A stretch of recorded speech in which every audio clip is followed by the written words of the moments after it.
The part when they get into the spaceship and they're going to take off and Will Smith like backs up and he goes the wrong direction. And then he looks at the sticky note and he goes, oh, it's the wrong way. Well, you say we try that one again, huh? Yes, without the oops. That way. That was an improv by Will Smith, all of that. He was like, because they were standing there going, he sits down in the set and he goes, like, how would I know how to fly this? Like, yes. Oh my God, thank you. Yeah. I cannot. Rick and Morty is the only show that has done this correctly. Remember when Summer and Morty try to fly that alien spaceship? It's just like a video game. It's just like getting high. It's just like a video game. It's just like getting high. And it is not. Yeah. Well, I think we got this, bro. And it goes into that trope of like where someone's like, I'm a human Earth pilot, so like I must be able to pilot this alien technology. And it's like, you don't know. You really think you can fly that thing? You really think you can do all that bullshit you just said? What if in order to fly that ship, there's some weird tentacle that has to like go into your brainstem and like interact with, like you have no goddamn idea how to fly that ship. Jesus Christ, was that the wings? It's not like a video game! Oh my God, make it stop! How do I make it stop? I don't know, I'm f***ing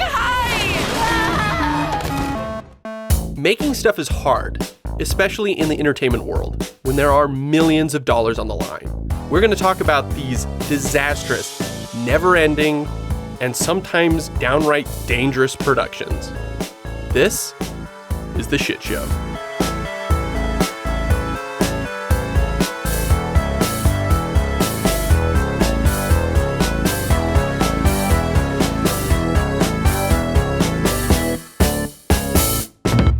Thank you for joining us. Today on It Was a Shit Show, we'll be discussing the emergence of the disaster film Independence Day, starring Will Smith, Jeff Goldblum, and Buckwheat from Little Rascals.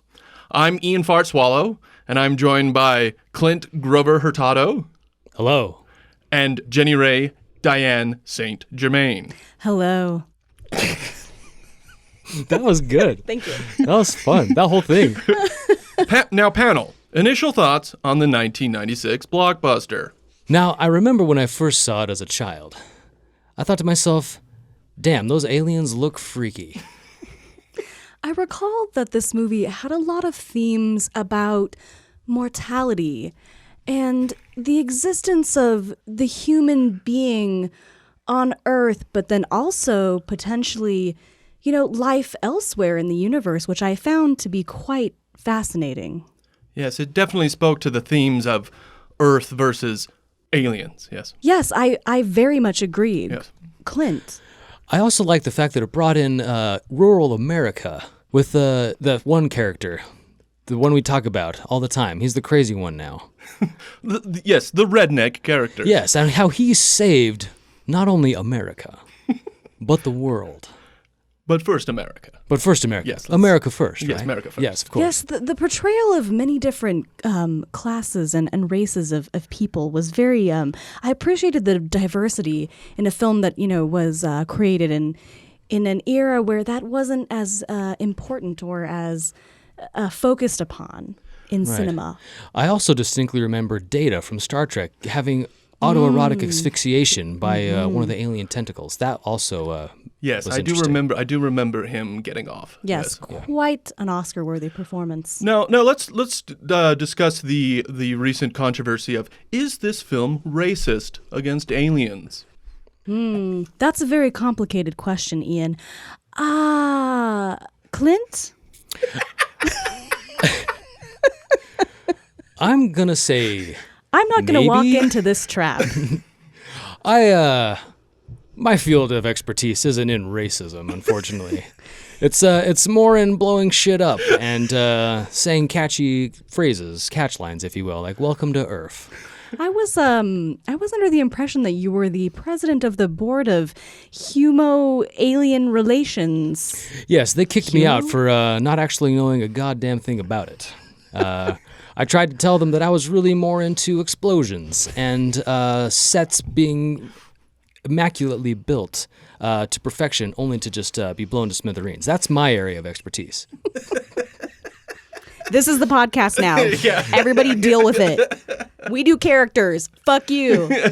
I do have to say, though, that was really kind of fun just to kind of like dip my toe back into the improv world with, not just the improv world, but just like doing it with Ian. Yeah. So Hey, whoa. I was also there. It's true. No, I know. And January, you were I actually talked about this with our mutual friend Nicole, and I was talking about how we had to do the show with you two, and it's been so much fun. And she's like, oh yeah, January is so fun. It's like, yeah, she is funny. Why does she not do improv with us when we were doing it? I'm a very specific kind of funny. I'm podcast funny. I'm not necessarily improv funny. Well, let me just say, what you did just now was improv, especially when you turned on me. It's like, interesting, Clint. Like, yeah, no, that was perfect. I was just passing the yes and on to you. Yeah, exactly. Okay, y'all ready? Y'all ready for Yeah, this? ready for this? Are we doing that movie? What's that movie? Space Jam? What are we talking about? Actually, I was looking up stuff about Space Jam. We can actually do it. The new one? No, The new the Space first one. I feel like we need to talk about Space Jam. Okay. Don't make me watch Space Jam. You don't have to watch it again. Okay, all right. That's the funny thing too. Is like this is the first time that we've ever recorded something where I haven't actually watched the show beforehand. I've seen it before many times, Independence Day. Oh, okay. But usually I'll try and watch it again to prepare it. Mm-hmm. But we had our vacation. I just lost track. I told myself I'm going to watch it on the plane, and then I forgot to download it. And so I hadn't seen it in like 15 years. it's been a while. But I forgot the only thing I remembered was the scene with Will Smith when he punches the when he alien, punches the alien in the face. Okay, so Independence Day. Wait, what are you wearing in honor of Independence Day? I am wearing my Jurassic Park hat that I got from Universal Studios as a kid because Jeff Goldblum was in Jurassic Park.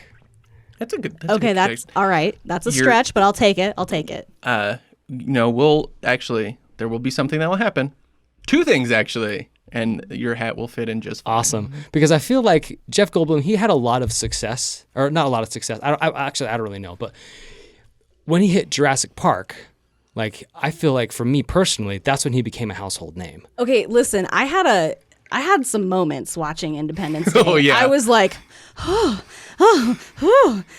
like he is hot in this movie. He's hot now. That's correct. Like he is a hot older man. Yeah. But he was super hot in this movie, and I was like, I think he might be hotter in this movie than he was in Jurassic Park. I would agree with that. I would agree with that because Yeah. he has.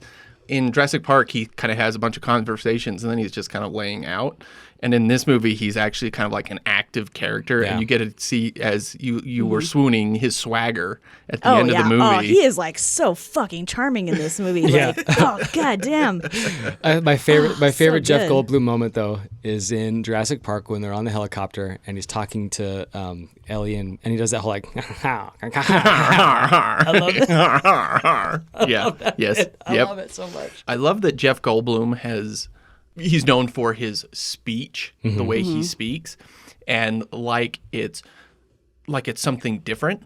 But if you think about it, he is the most natural actor there is because people talk that way. People stumble. They sit there and go, like that. They stumble over their words. The little sounds that he makes and like laughing in between talking and people stuff. do that, but you're not used to seeing that in movies ever because it's supposed to be very clean. Yeah. And because they're just trying to hit all the lines, and he's just doing what he's doing is the most natural version of talking. And it's kind of funny that people are like, "Oh, it's so funny that he does that thing." You mean sound like a real people? person? You mean acting? You mean method acting? Yeah.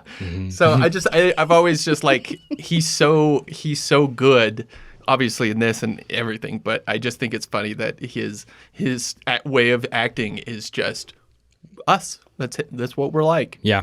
And he looks good while he's doing it. And looks good while he's doing it. But initial thoughts. Okay, so yeah, I had not seen this movie in a really long time. I honestly didn't remember anything about it. The only scene I remembered, what we were talking about earlier, is the scene where Will Smith punches Alien in the face, which is amazing, by the way. It's like the best. But I didn't really, I didn't remember anything. She's like, how does he not know that's just an exoskeleton? And I'm like, but he looks like cracked his that's fist literally on what that. happens later. I was just like, shh, quiet. Yeah, she like- obviously doesn't remember what happens in I the Yeah. don't movie. remember. But also, like, you can't just go punching an alien in the face. You don't know if their skin is, like, toxic. Like, your hand Yeah. could melt off. You could get a virus. Like, Maybe you it's could like a break- xenomorph, you know? Yeah, you could fucking break your hand on their face. Like, that could be as hard as steel. Like, what are you doing, Will Smith? That is That's true. That is very true. impulsive, but hilarious. I liked this movie. This movie was very entertaining. It was super tight. Like, we were talking about, like, this movie wastes no time. Like, it is efficient to the max. Like, and it's an ensemble. Like, there's a lot of different characters that it's focusing on, and it does a fairly good job of balancing all the characters and sort of in a way that's not just like, who's that? What? Huh? Right. I would say the characters are a little bit shallow. Like, I did kind of want to get to know Jeff Goldblum's character more and like his relationship with his ex, but overall, I think it did a pretty good job for being how long, like an hour and a half or an hour. I don't know how long it is. Anyway, It's over 2 hours. okay, just kidding. I lied. It didn't feel like it was over 2 hours. Is my point, because it moves very fast and it's entertaining. Even though you fell asleep when you had to watch it in 2 sittings. Listen, I am old. Please do not judge this movie by my falling asleep during it, because I fall asleep during most fucking things these days. That's how I watch all the stuff that I want to watch that Lisa doesn't. Is I wait until she falls asleep, and then I'll throw on like old Godzilla movies. I literally cannot. It doesn't matter what we're watching. I can't stay awake past 10:30. Well, so before we go into like our final thoughts on the movie, initial like introduction to it, because this was a cultural phenomenon when this movie came out. Do you remember seeing it in the theaters? I do, because it was 96. Yeah. So I was 11, and I do remember seeing it in the theaters. I had the toys. Like I never had it. I had Will Smith's. I had a Will Smith figure, which the mold was awful. Did not look like him at all. I had the alien figure that the head opened up and the little alien was inside. And it was all like I remember that. It was like bendy armed, sort of like Gumby type figurines. And I had the jet. So I remember playing with these as a kid. And Will Smith had like this really weird, like one-armed bazooka thing as part of the toy. And I remember even thinking of the kid, I was like, this is not effective. Like he would not be able to do this. It's like a Jurassic Park toys where like Alan Grant's holding a net shooter in his hand. You're like, sure, why not? Yeah, why not? Who cares? I remember thinking, even as a kid, I was like, this is so cool, but should I be watching this? Huh. Because now that I'm thinking about it now as a 36-year-old adult, I'm like, there's never been a movie like that really before. I mean, in a way, like they've had alien invasion type of movies, right? But never really on kind of like the scale. Yeah.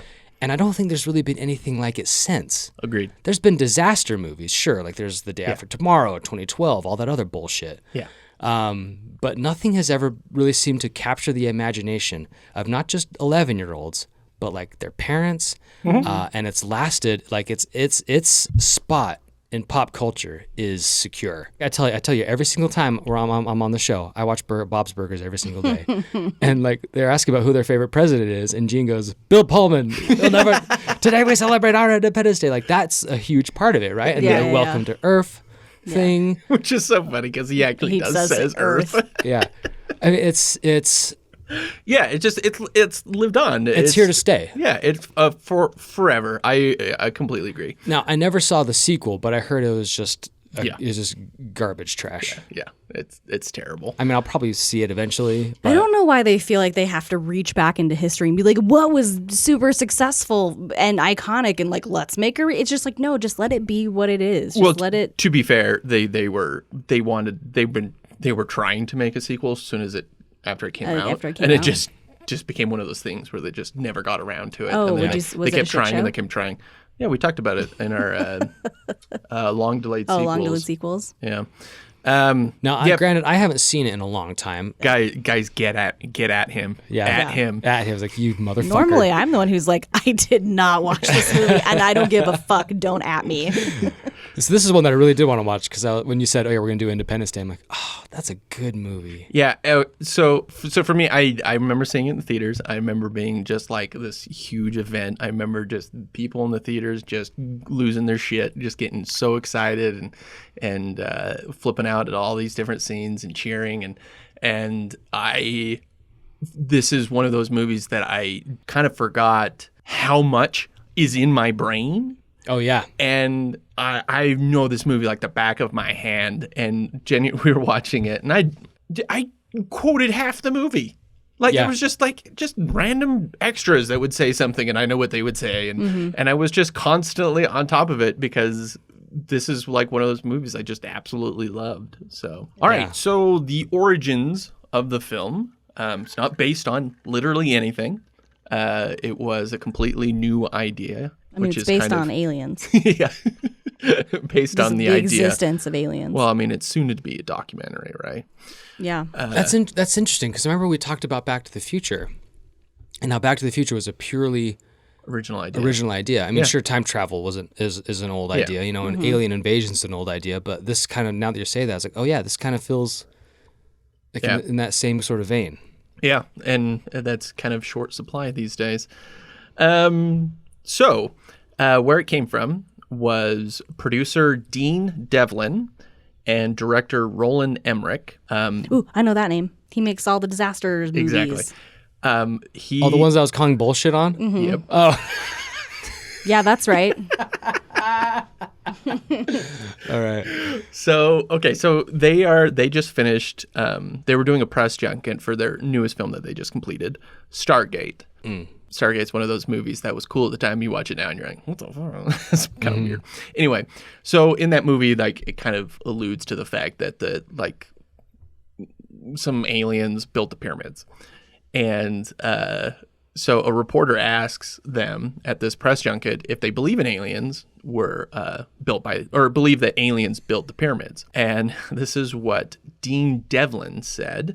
We said no, and Roland interrupted me and said, yeah, but wouldn't it be the most exciting day ever if we woke up and there were 14-mile wide spaceships covering the sky? He leaned over to me and said, I think I have our next movie. Oh, shit. For real? That is fantastic. I love that. At a press junket for another movie, he's like, wouldn't it be exciting? He's just improv. He's just throwing out improv right there. And Devlin's like, fuck, now I gotta make that movie. That's like going to an improv show and be like, all right, give us something exciting to wake up to. Alien spaceships. Okay, how long? 14 miles. Like, done. Done. Okay, bye, guys. We'll be back in 2 years with a finished film. I just am imagining just Devlin just being so mad. He's like, why did you have to throw me under the bus like that, bro? Now I gotta make this movie about aliens? Fuck. So they both get really excited by this idea, and they go and rent a house in Mexico for 3 weeks, and they're just hammering it out. And they wrote up the entire story. Devlin would write the screenplay while Emmerich storyboarded everything. Oh, cool. And they wanted to beat Tim Burton's Mars Attacks to release. And that film was going to come out in August of 96. And they wanted to do it before Mars Attacks because they were like, you can't have a comedy about an alien invasion first and then have the movie that takes alien invasion seriously. Yeah. Like, it's got to come the other way around. It seems like you do the serious one and then the funny one's kind of making fun of it in a way, right? Yeah. It doesn't work the other way feels around. It feels like a parody almost. Yeah, because then the audience is going to be like, hey, remember Independence Day, how cool that was? Well, let's go watch another movie which is going to laugh our asses off. Yeah, but you don't go, Mars Attacks. I would love that idea if it was serious. Yeah. Like, what? No. Sidebar, Mars Attacks made me physically ill. Because those aliens were so fucking creepy? No, like when they heard that like folksy country western song and their head started to explode. Oh, yeah. I literally left the movie theater and I vomited in the first trash can that was there. I hated that movie for that reason. For years I hated that movie. I had a list. How old were you? Well, if it came out in 96, I was 11, 96, 97, 11 or 12. Yeah. For a long time, it was on my list of movies that I hated. And that was a very short list. Okay, to clarify, because you were so grossed out by that? Yeah. Oh, okay. Because it's so fascinating. It physically made me ill. That's so funny. So Mars Attacks was your Exorcist, is what you're saying? Yeah. That you were just like... Your own personal... What Exorcist did to the people in the 70s is what Mars Attacks did to me in the 90s. That's funny. But in hindsight, like... Those aliens. It's a funny, kooky movie. It's fine. Yeah. We watched it for bad movie night. It's fine. What I remember of that movie, sorry, I know this is not about Mars attacks, but what I remember of that movie is like the way the aliens moved, how they just kind of they would like glide. It's that one lady. Yeah. Who like. That's right. Right. It's the one lady. Yeah, it's the Martian that dresses up like the lady, and she just kind of glides, and she's just like so creepy looking. That scared the shit out of me. Oh, 100%. Like the way that she moved was so scary. And so in my brain, in my child brain, I had like built it up that like these aliens were like really, like I knew it was a comedy, but I was like, it's a comedy, but like the aliens are really scary. And then we watched it for shit. Yeah. And then we watched Those it for fuckers. shitty movie night, and I was like, no, this is terrible. The graphics are bad. These aliens are 100%. stupid. This movie is so ridiculous. I think I actually had more nightmares about Sarah Jessica Parker half dog than I did about the actual aliens. That was definitely creepy. Okay, so they're writing the script, and they wrote Jeff Goldblum's character with him in mind. Mm-hmm. So they wrote it with like, we want Jeff Goldblum. So they had him set to go. Was this movie made before or after Jurassic Park? After. So Jurassic Park was 93. Okay. So they finished the script and they budget the film at $70 million. And their agents say they should auction it to the studios, going back to they auction things, right? Yeah. And it came down to Universal and 20th Century Fox. Fox wins unknown amount. Like, nobody knows. It was kind of back in the days when they weren't really tracking all that kind of stuff. 90 million. Yeah, it was $90 million. No, we said 70. Across the board. Baby Netflix is like 90 million. Yeah. But because they're the ones making this and they're the ones that auctioned it, they have like this unprecedented amount of control for the movie. And so it allowed them to get away with a lot of things. Fox wanted to release it on Memorial Day because tests showed people didn't like the title of Independence Day. But this is America. This is America. We literally love that holiday. What the fuck? No, listen, if you call a movie Memorial Day, you might as well call it Arbor Day. Like, Yeah. who gives a fuck? Labor Memorial Day is Labor great, Day. right? But it's not a movie day. Yeah, Right. yeah. It's just like- it's not as cool. You'll have like barbecues and stuff, but it's more of like a somber barbecue. Yeah, you not know? blow shit up day. Yeah. Just like sadly eating hot dogs instead of eating hot dogs and then blowing up shit in your front Right. yard. Independence Day is literally about explosions. Yeah. Yes. And also about, getting independence from alien Aliens. overlords. Yeah. The Memorial Day version of this movie would be like all the humans die. And then the aliens are just like, well, we gotta memorialize this moment when we killed all the Yeah, I remember- humans. Yeah. It's just like, We'll it's call it very Memorial somber. Day. The aliens are all like, "Meh, meh, meh," in the translation. Remember when we killed 7 billion humans? So okay. Let's have a moment of silence for the 7 billion humans that we killed. They stood their ground on the title, but it didn't stop the conversation. So once casting got going, Devlin and Emmerich really liked the idea of Will Smith, and this would be his first movie after Fresh Prince ended. And he had been in Bad Boys, which was kind of like a mild budget action movie, and it was a modest hit. Not like the second one, which was way bigger. Oh, but he was doing Bad Boys He already did Bad Boys. It came out in 95. tandem. Oh, okay, in tandem with Fresh Prince. Yes, okay, exactly. Gotcha. Which is really weird to think about. How vulgar and violent that movie is. Right. So this was going to be like his jumping off point into big movies, right? But Fox argued that if they cast a black man as their star, it would kill their box office chances in foreign markets.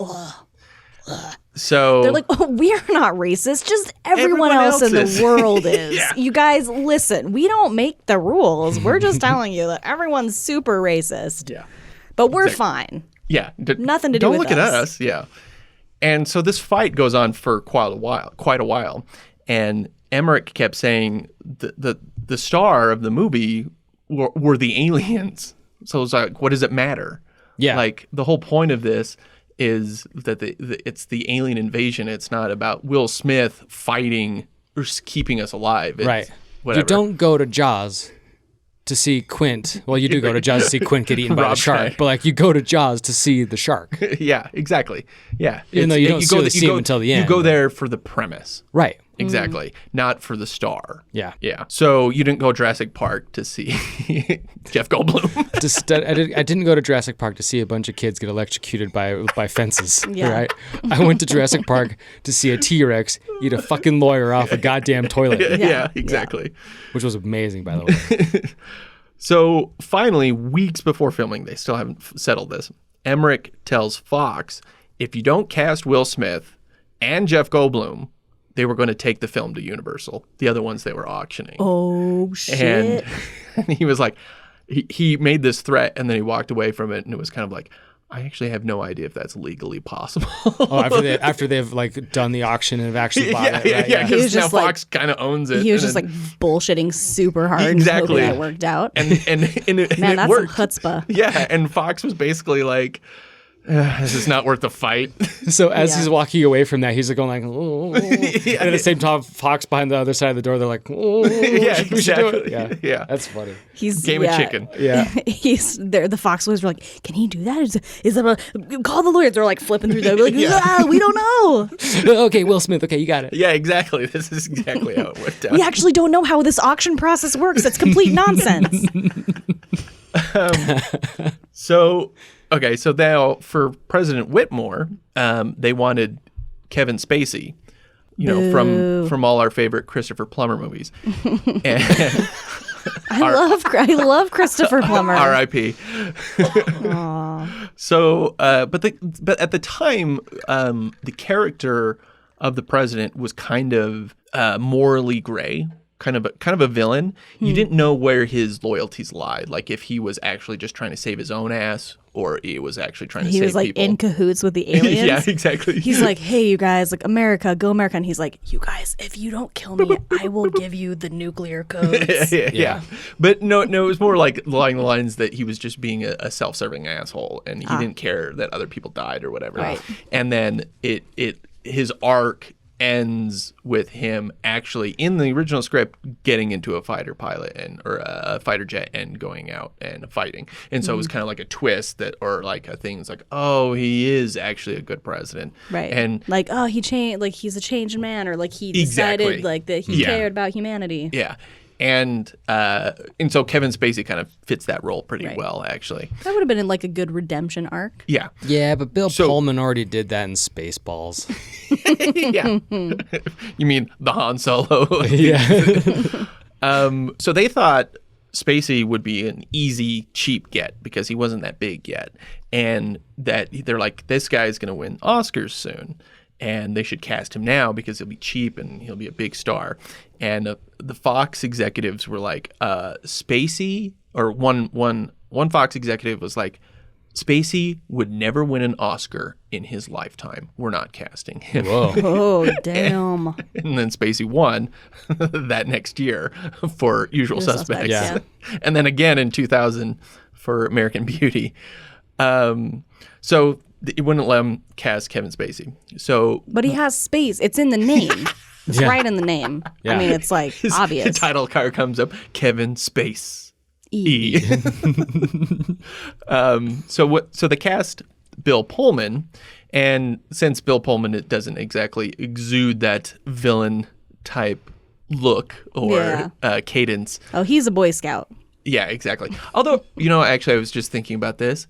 He is actually a pretty good bad guy in one of your favorite movies back in the day. Oh, how embarrassing. Which one? Animated, takes place in space. Oh, Titan AE. Titan AE.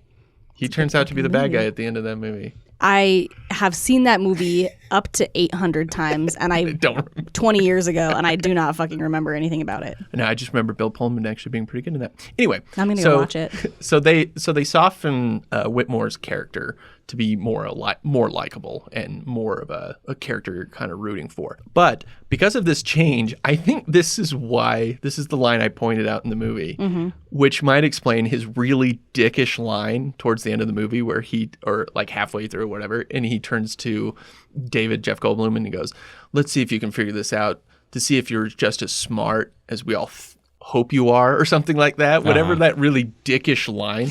Well, but like there was kinda implied beef between Yeah, they had the two beef, of them. but that was like uncalled for. Like that was just like straight up. Whoa, like, I'm here to help. yeah, Whoa, man. like, Whoa. yeah, he's just- Was I not the one who literally figured out the entire plan to take these aliens down? Yeah. Fuck you, dude. Exactly. So it's just so. I voted for you. I love that line when Will Smith's girlfriend, I don't know the actress's name, apologies, Vivica A. Fox. Vivica A. Fox, when she was like, said to the president's wife, she's like, I don't know, I voted for the other guy. That was really good. I love that she seems kind of like an uninformed voter. Yeah, she's like, I don't know I don't know his name. I just voted for the other guy. That's really funny. Yep. So I just think that was kind of interesting that was what like that line to me just sticks out. It's so weird.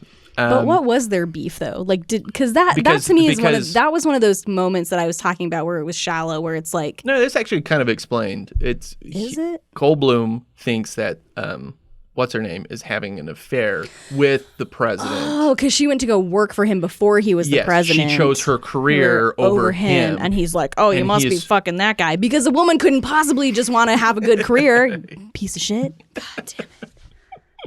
Exactly. Now I hate this movie. So David walks in and he punches him in the face. You punched the president in the face? He wasn't the president. So yes, it kind of explains that. Okay.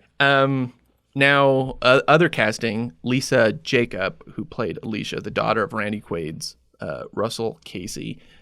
She's also the older daughter in Mrs. Doubtfire. Oh yeah, that's where she's. Yeah, I recognized her. This is her. I remember being in my dining room and auditioning for an alien movie and having my mom play a boy asking me if I wanted to die a virgin and thinking I had an incredibly strange job. That's like... Yeah. Be like, Which is funny because maybe it's in the longer version of the movie, but like that scene is just literally that. You don't want to die a virgin, do you? And then her brother shows up and pulls her out of the car. Yeah. Like that's it. So maybe there was more dialogue there, but so shooting starts in the Salt Flats here in Utah. And for those who don't know, it's just east of Wendover, Nevada, and it's just a buttload of salt. Yeah, it's just if you ever watch MythBusters, salty desert. MythBusters does a lot of stuff in the Salt Flats. The name is quite literal. It's very flat and it's all salt. And it goes for miles. Yeah. So because they were shooting in summer, and it was really cheap for rooms in Wendover. Wendover is garbage town. The very first scene that they shot was the very end of the movie. So when all the characters come together, where Jeff Goldblum's doing his swagger next to Will Smith, and man, that's stress. I can't get it out of my mind, you guys. The president's there, his daughter's there, all the main characters that survive are there, and that was the first thing that they shot, and it was 123 degrees. Jeez. And they had tents for everyone to hide from the heat, and to hide from it. Yeah, pretty much. Oh God, it's coming for me. Hide. Air moves, right? Like it's gonna hit you. Hide from the sun. There you go. You can't hide from the heat. They started with stand-ins blocking everything. January, what are stand-ins? Oh, I thought you were going to ask me to read a stand. I'm like, oh, they interviewed the stand-in? How great. I'm going to read the quote from the stand-in. Well, they had me out there for 123 degree heat, and I got heat stroke. Stand-ins are basically people that they hire to stand in for the actor while they set up the camera, set up the lights, get the shot all set up. They usually try to get people who like can approximate like the weight and height and stuff. And skin tone of the actor so that they can get the lighting correct. But like they're not going to have the actors standing there for an hour while they set everything up. So a stand-in is a very important job, but it's a very fucking boring job because you're literally just sitting there. Yeah. And also those lights get hot. Yeah. Well, hot. Well, I cooked- standing out in the salt flats at 123 Yeah. degrees. No, and I don't know if they probably didn't even have lights, but my point about lights being hot is I cooked a TV dinner on a film light once. Yeah, because That's they're amazing. It was nuts. What was it? Was it during like an apocalypse or like? No. We were shooting a scene and we needed to microwave this TV dinner and there wasn't a microwave, and so I put it in front of a light and it cooked it. Very cool. It was gross. For a good film with stand-ins, Love Actually, Martin Freeman, they play they're the stand-ins porn- for the for that porno sex stand-ins. scene or porn, or it's a sex scene, I don't remember. Yeah. But like they're stand-ins, and yeah, exactly. Yeah. So the stand-ins are out there doing 123 degree heat, and Will Smith is like, this is my big break here. Like, this is my first big budget movie. Like, I need to show like leadership. And so he was like, no, we're going to be standing out there. We need to be out there. We need to be Bad call. to show the leadership. And so then all the actors were like like he was out there with the stand-ins by himself, and then the actors like slowly started feeling guilty, and then they all went in one at a time and were like, okay, fine. And that was kind of like the moment where people were like, oh, Will Smith is a leading man. And then they all died of heat stroke. Yeah. No, just kidding. At the beginning of the movie. No, that was very cool of him, but also like, Damn. yeah, that's So, okay. Going back to what you said about improv was very serendipitous. For such a tight film, the script was surprisingly light, and it left room for a lot of improv. Now, this is like the level I'm talking about. So the part when they get into the spaceship and they're going to take off and set off the nuke on the mothership, and Will Smith like backs up and he goes the wrong direction, and then he looks at the sticky note and he goes, "Oh, it's the wrong way." Yeah. Right? That was an improv by Will Smith. All of that. He was like, because they were standing there going. He sits down in the set and he goes, like, how would I know how to fly this? Like, yes. Oh my God, thank you. I cannot. Rick and Morty is the only show that has done this correctly. Remember when Summer and Morty try to fly that alien spaceship? they're just fucking. And they're just like, It's just like a video game. It's just like getting it's just high. like a video game. It's just like getting high, and it is not. Yeah. Like, and it goes into that trope of like where someone's like, "Well, I'm a human Earth pilot, so like I must be able to pilot this alien technology." And it's like, you don't know. What if in order to fly that ship, there's some weird tentacle that has to like go into your brainstem and like Yeah. interact with like you have no goddamn idea how to fly that Yeah. ship. And so that actually makes me happy that he came up with that idea based on that, even though it didn't really solve the problem. No, it really doesn't. But it's one of Yeah. those things where it's just like, did you really need? It's one of those things that you kind of make fun of, like you just did. Yeah. But it's just like, do you really need 5 minutes of the movie explaining that, right? And when you could just have the sticky note, because he's like, well, they were like trying to come up with a reason how he knew how to fly it, Yeah. and like that's all they came up with is like, well, what if there's just a sticky note that just explains you push it in this way and it goes that way, and they're like, okay, that's good. And then he came up with the idea of going backwards, And it's upside down. Yeah, and then he goes, oh, somebody turned it upside down, and so then they have to do all the visual effects for that improv. Oh yeah. I guess technically that ship was in, like they'd been studying it for years it's and been years. there since so like like the 60s. That's what I was gonna say. maybe Yeah. theoretically Yeah. they would have been like up, down, left, right, but just like a joystick. Yeah. A lot of lines between Goldblum and Smith were improv. Like almost like all their like bantering was completely made up. The fat lady singing, no, the fat lady, she's done, whatever. And then they just kept going, okay, say this, and like just constant random chatter. And then one of them suggested that Goldblum do must go faster. Awesome.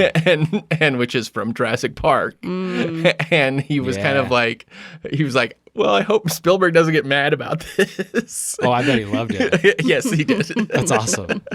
And then Smith approaching the alien ship when he comes down, he's like, yeah, you're standing there with your busted ass ship. Yeah. And like all those things. The only scripted line in that whole sequence, that whole part, as well as when he's like dragging the alien through the desert and he's like, could have been on a barbecue. Yeah. What the hell is that smell? And Oh, yeah. all of that. Again, all of best part of the movie. Yeah. The only scripted line in all of that was, "Now that's what I call a close encounter." And everything else was just Will Smith. Just Even coming up Welcome to Earth? with, yes. Damn. They had him come up with like a bunch of random lines that when he was just punching the alien. Excellent. That's awesome. We're going to talk about the speech here in a minute, but I'm going to play the speech from Independence Day. Good morning. Good morning. In less than an hour, aircraft from here will join others from around the world. And you will be launching the largest aerial battle in the history of mankind. Mankind, that word should have new meaning for all of us today. We can't be consumed by our petty differences anymore. We will be united in our common interest. Perhaps it's fate that today is the 4th of July, and you will once again be fighting for our freedom. Not from tyranny, oppression, or persecution, but from annihilation. We're fighting for our right to live, to exist. And should we win the day, the 4th of July will no longer be known as an American holiday, but as the day when the world declared in one voice, we will not go quietly into the night. We will not vanish without a fight. We're going to live on. We're going to survive. Today, we celebrate our Independence Day.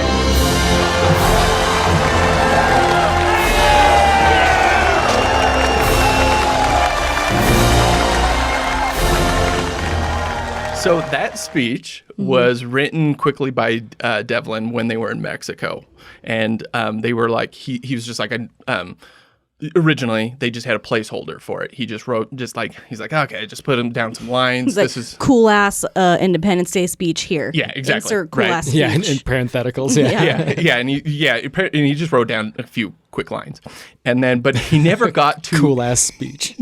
But because he was writing it.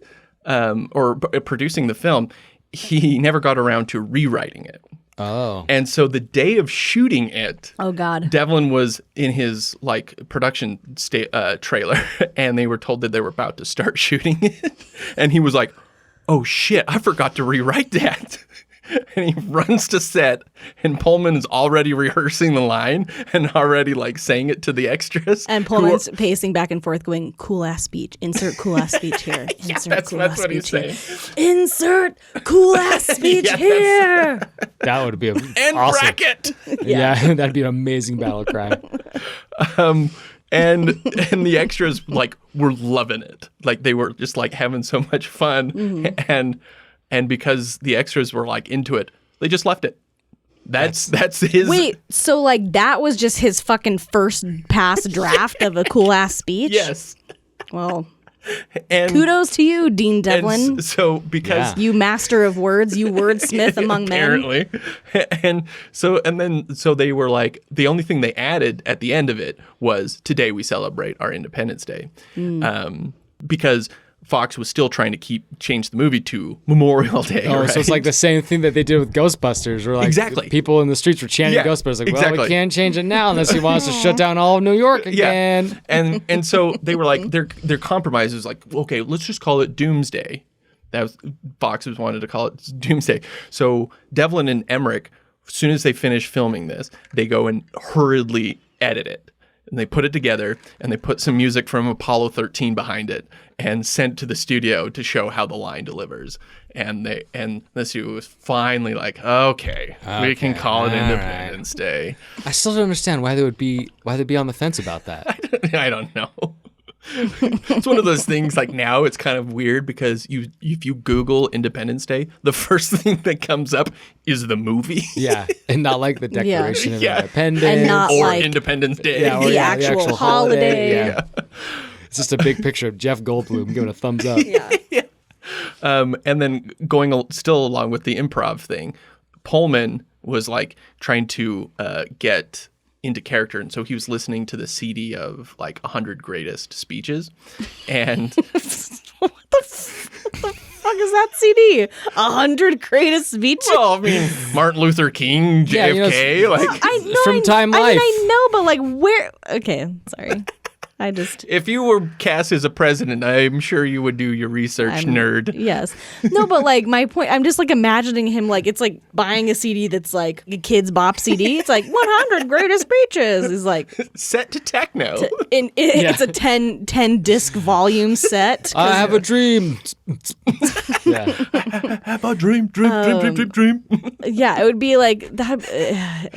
Be the biggest CD set of all I time. know, especially how if it was like speeches go way longer than songs, so it's probably absolutely. like tons of Yeah. CDs. Yeah. But one of the things he noticed was that a lot of those speeches, the way that they were always recorded, you heard like random background stuff happening. Like the one he wanted to imitate was a Bobby Kennedy speech, where before he tells this huge speech, he's sitting there going, "Yeah, make sure the banner is blah, blah, blah, blah," like just like some weird off mic stuff, right? And so that's why when he gets on the mic, he goes like, "Good morning," and it's like, and it just says like a big mic issue, and then a he big goes, like feedback thing. yeah, and then he goes, "Good morning," like that was his idea. To make it more realistic. Exactly, to make it feel more authentic, right? So I think that's just, again, everybody's just pitching in their own ideas for this movie. Yeah. Okay, so from the start, Devlin and Emmerich wanted to make a 30-second ad, and that was July 2nd, they arrive. July 3rd, they attack. July 4th, the White House explodes. And Fox was appalled because they were like, this is really insensitive. The Oklahoma City bombing just happened, and they were like, "Ooh, this is not a good thing." And Devlin's response was, "Yeah, but that wasn't done by space aliens." Yeah. So they make the ad anyway, and then give it to Fox to run it by test audiences because, of course, and to see if it worked well. And it tested so well, Fox made that their Super Bowl ad. And that is a very famous Super Bowl ad because you don't see anybody in that movie. You just see the aliens blowing up shit. You show them arriving and people's looking up into the sky. You never see Will Smith. You never see Jeff Goldblum in it. Interesting. And it became this huge thing. People are like, "What is this movie?" Yeah. And this kind of flies right into the face of Fox worrying about Smith, casting Will Smith. Right. Well, it's like we were saying earlier, like you come for the shark, right? You come for the Exactly. aliens. And so you stay people- for the sexy Goldblum. Exactly. So it's a film that is completely just advertising the premise entirely. You don't even see a single star in it. Yeah. Like, that's pretty cool. Yeah. They arrive. Yeah. They attack. Yeah. Yeah. Exactly. So something is wrong with the movie, and they have to do reshoots. Guesses as to what the reshoots were. Anything with Quaid. Good guess. Quaid related? It is Quaid related. So the original, Should've known. That fucking maniac. What did he do? So in the original climax in the script, Brett Spiner's character, the doctor from Area 51, he's the character that shows up in a plane and flies it into the spaceship. Data? Data. Oh, okay. And so that was in the original script, but it was seems kind of out of character. It's kind of random. And so they're like, after some feedback, they changed it in the script that it's Randy Quaid or whatever his character's name is. However, he comes out of nowhere in middle of the dogfight, and he's in his crop duster with a bomb strapped to the wing. It's awesome. Where he got a bomb, I don't know where. I mean, he already had his crop duster, but like, yeah, get it's the just like bomb? no point did it ever allude to the fact that he was going to do this. And so test audiences just started laughing. Like they were just like, what the fuck? Like it just because it was so out of nowhere and it was so stupid. They all really liked the movie still. And Devlin and Emmerich wanted to fix it. And Fox was like, no, it's not necessary. Audience scores were high enough. Like, but they were like, we have to reshoot this. And so they needed to do a couple of reshoots. Guess how close to release? I'm going to say 4 weeks. I was going to be a little bit higher and say 2 months. 2 weeks. Jesus. My first fucking guess was 2 weeks. I was like 2 weeks, and I'm like, that's insane. Insane, right? That's insane. I'll go 4, which is still insane. What were those reshoots? So they filmed 3 new scenes and adjusted a bunch of other random shots to make his arc more about the redemption of his to his children. Being a shitty dad. Yeah, and added the bit about him joining the fight, like him being recruited, like I'm a pilot and all of that. So that was all new reshoots, Gotcha. and then all the stuff of him flying the Right, 'cause he was in, like, a fighter jet, fighter not his crop jet. Yeah, crop yeah. duster into the plane. So that's all. Those were all new. That's a good move because, like, I spent a lot of time in that movie going, why is Randy Quaid in this movie? What the fuck is going on with this family? Why do I give two shits? Why do you care? Yeah.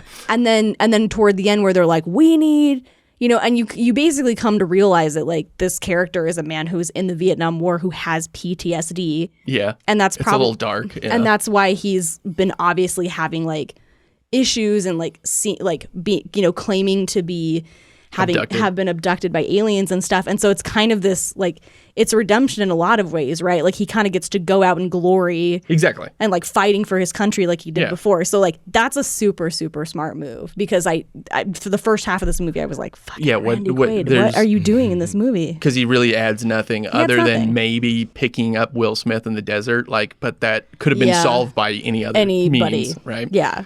The redemption arc, like, makes his character make sense because otherwise, like, you could fully just take him out of that movie. And Yeah, it wouldn't matter. 100%. Yeah. So Randy Quaid's girlfriend at the time was a gatekeeper to Randy.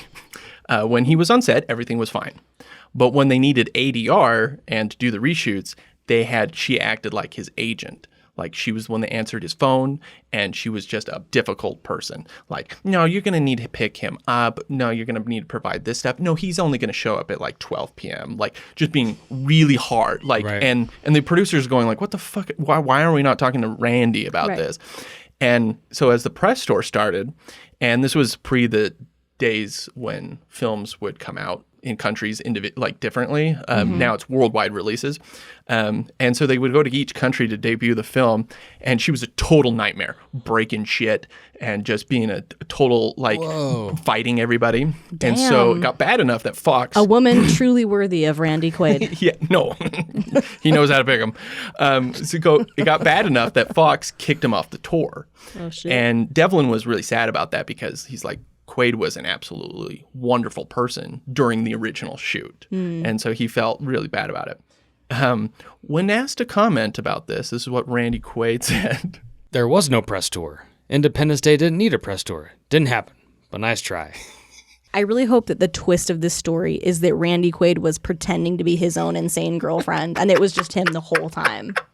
Like, he would it was like a Mrs. Doubtfire, like a situation. Weird Mrs. Doubtfire situation. He where just they're, puts like on a higher voice. yeah. And they're just like, that would be, let's make this movie, you guys. This would be absolutely. Randy's gonna need tepid water in his dressing room. He's going to need jars of blue jelly beans in every place he goes. And only yellow M&Ms. Yeah, it's just random stuff. So He's insane. Yes, he's insane. He's insane. So it's one of those things where you felt bad that the last time we were making fun of him. You're like, oh, can we be making fun? But Randy Quaid is crazy. Like, there are hundreds of other people that were on this press tour, and he's like, it didn't happen. He's documented proof that this happened. Yeah. Like, he's just sad he wasn't there. yeah, when Because he his got kicked off. girlfriend, air quotes, was acting difficult. They finished the film 5 days before release. Oh, wow. In the days in which required actual shipping of the film canisters Yeah. to theaters. Oh my God. Like, You as People- a post-production person, how much does that give you? that stresses me out as a person who has worked both in post-production and in production and is someone who shipped film trailers and films to theaters. I'm just stressed out times 5. Yeah, and think about it, just big old, back then, big old canisters. Film canisters, not just like, here's a digital file, Yeah. download it onto your people died. I think people probably died of stress. It's the untold story of Yeah. Independence Day. Yeah, Let's all pour one take- out for those PAs. Let's all take a moment to Yeah. remember those 20th Century Fox paid a ton of hush money. to keep these cover up deaths the under day. wraps. Stress deaths. When they finally finished it, they had a secret screening, and this was after the Super Bowl aired, so people were super hyped for it, right? And because what is this movie, right? And people went nuts when they see the title appear, because that movie just starts and it goes, 20th Century Fox, a Roland Emmerich film, Independence Day. Like that's literally just how the movie starts. Gets right into it. Gets right into it, and people went nuts in the theaters. And then the film was out of sync. Oh, fuck no. me. Like I said, people died. I would have immediately jumped in front of a bus.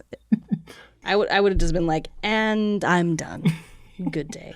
Okay. This is Devlin just talking about the opening of the movie. Okay.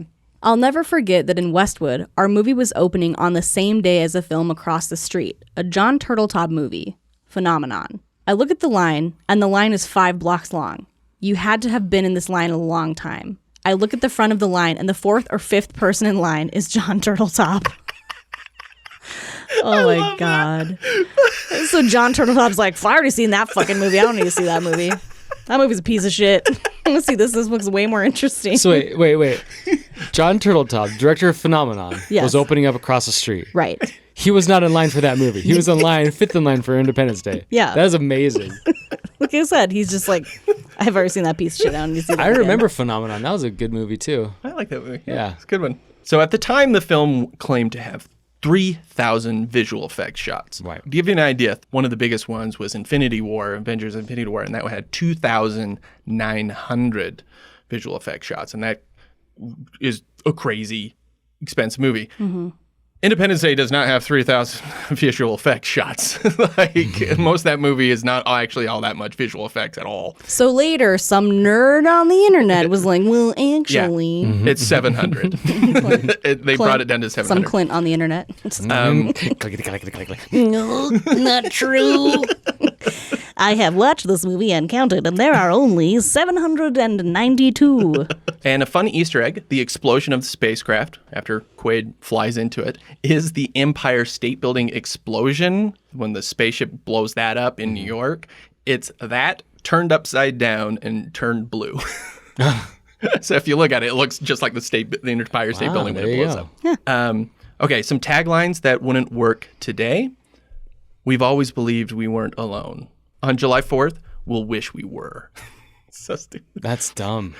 Earth, take a good look. It could be your last. And finally, Fuck. I mean, that's actually the tagline for our Earth. current existence. Yeah. And finally, don't make plans for August. Can taglines be 90s? Like, so 90s? Like, because these taglines, like, just Yeah. scream 90s. Oh, absolutely. Like, you read these in, like, a trailer guy voice. Earth, take a good look. It could be your last. Right. Like, Don't make plans for August. yeah. That's perfect. Yours is way better than mine. Thank you. Okay, so on a budget of $75 million, guesses on how much it grossed. I'm going to guess 350. In 1994? 6. 1996. Carry the one, some inflation. No inflation. 625. Okay. 306 million domestic, 500 million worldwide. So a total of 817 million. Ugh, my math was off. Sorry, Became the everybody. second highest growing film of all time under Jurassic Park. Ah. Go Jeff Goldblum. Yeah, right. He is That's why he's got that swagger. got that moneymaker. And 67% on Rotten Tomatoes. That's it? Yeah, I know, right? Okay. 67%? Yeah, let's. Who are these critics? Let's go back to. We'll go back to that for just a second. But I wanted to talk about Roland Emmerich. This is what he said after the film came out. And he's German, right? Remember, he sounds just like Werner Herzog. Spielberg invited us to Jurassic Park 2 set. No, I'm not doing that. Spielberg invited us to the Jurassic Park 2 set. And the first line he says to Dean and me is, "You guys reinvented the blockbuster. After this movie, no one can do a normal blockbuster anymore." Got weird there at the end, but keep it. I'm not doing it again. It was great. So So it's kind of true. It's what you were talking about. Yeah. You're like, no film has come out that's even remotely kind of like it, right? Even though Roland Emmerich is fucking tried. Roland Emmerich has been chasing that purple dragon or that drug ever since. Yeah. So he followed up in 98, Godzilla. That Fuck. awful, awful movie. I've been watching Godzilla movies, like Japanese ones, like the straight up, like for real ones, and even like the most recent ones, like from Legendary. And I keep going back to just how awful 1998's Godzilla is. Yeah, it's really, really bad. Then he did The Patriot, which is where let's the Revolutionary War and cast Mel Gibson. Is that the one with Heath Ledger? Yeah, let's cast two Australians as Americans. I mean, I don't fighting care. I just for think it's funny. independence. Then Day After Tomorrow, 10,000 BC, 2012, and that was the most of all disaster films. Yeah. Oh, yeah, And because is- that was like Aztec calendar, end of the world. Brah. Yeah, and it's Mania. I mean, it looks cool, but nobody gives a shit.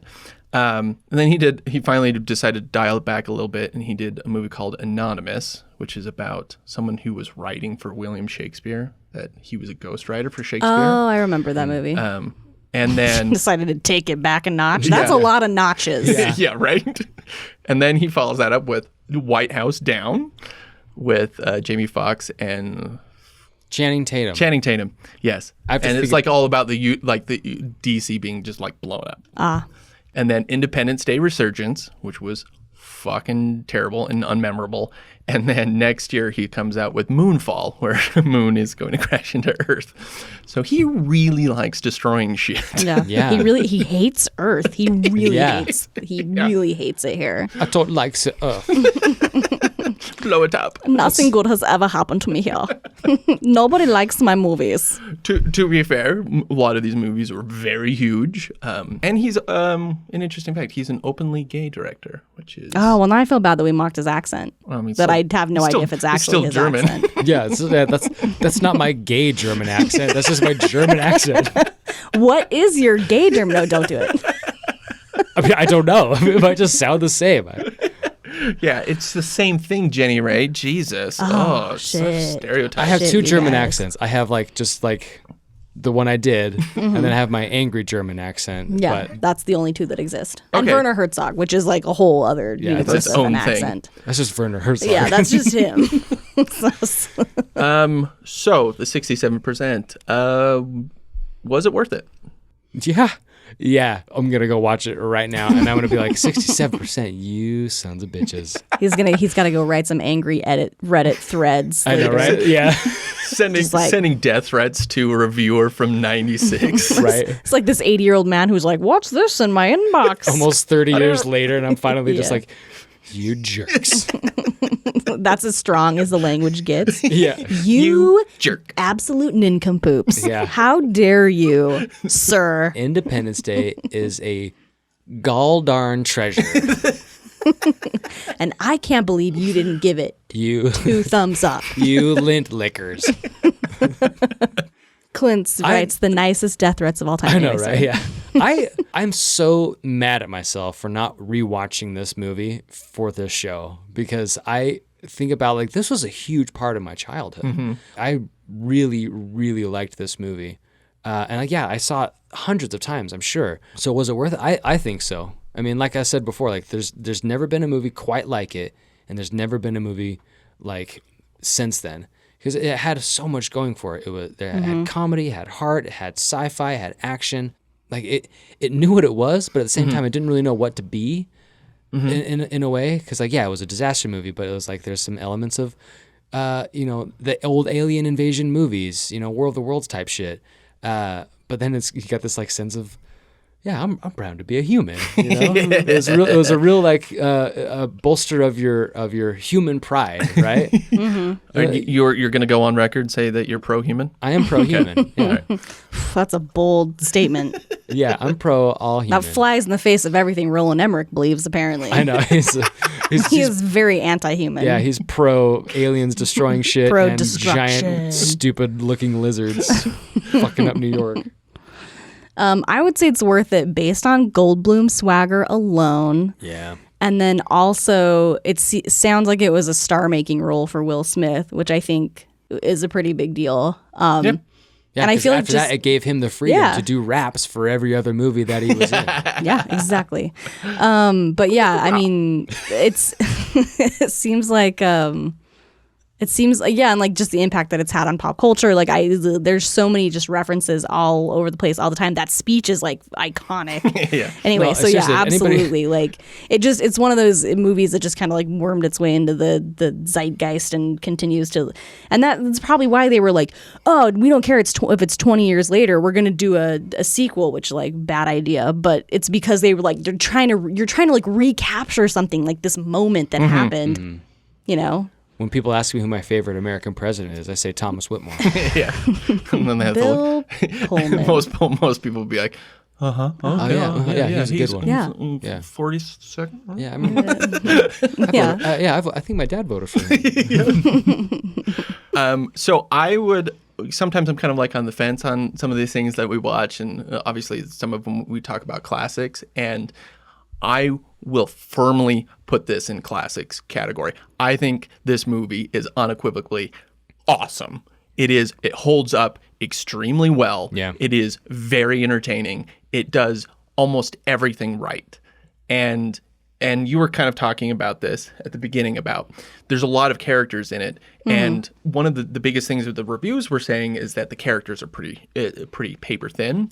And I would make the argument that for how big of a scope that they were going for, they did just enough right for all of those characters. Oh, yeah. They all, like, even if they only needed 3 scenes or 4 scenes, they had an arc.